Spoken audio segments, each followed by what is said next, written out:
Masbate is a gateway to a thousand journey. Kaya naman, mayaman kami sa iba't ibang kultura at magagandang tanawin.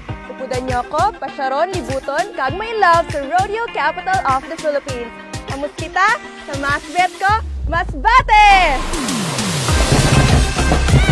Hi guys! Nandito ako ngayon sa Baslay Island. Ang linaw-linaw ng tubig, ang sarap maligo.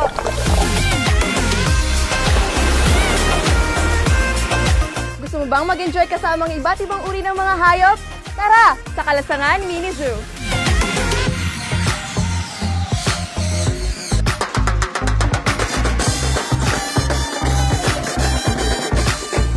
The Taibantigay is a folk dance created by Masbate's pride Lola Felisa.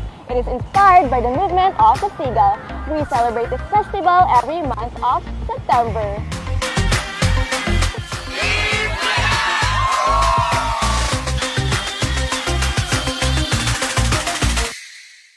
Patuloy na dinarayo ang Villa Bayot na kung saan makikita ang Santo Entierro or Statue of the Dead Christ. Pinaniniwalaang miraculous ang statue dahil nailigtas nito ang mga nakatira dito noong pananakop ng mga Japanese soldiers.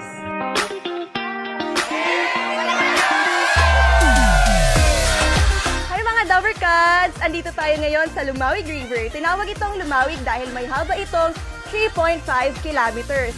Lumawig means mahaba in Masbate. Ang mga mangroves ay nagsisilbing tirahan sa iba't ibang uri ng isda at mga ibon. Excited na ako! Excited na ba kayo? Tara! Kayan tayo! I am Pamela Jones Cardino, your Miss Millennial Masbate 2019. From our scenic mountain views, pristine white sand beaches, and our rich culture, Masbate is a must place to go!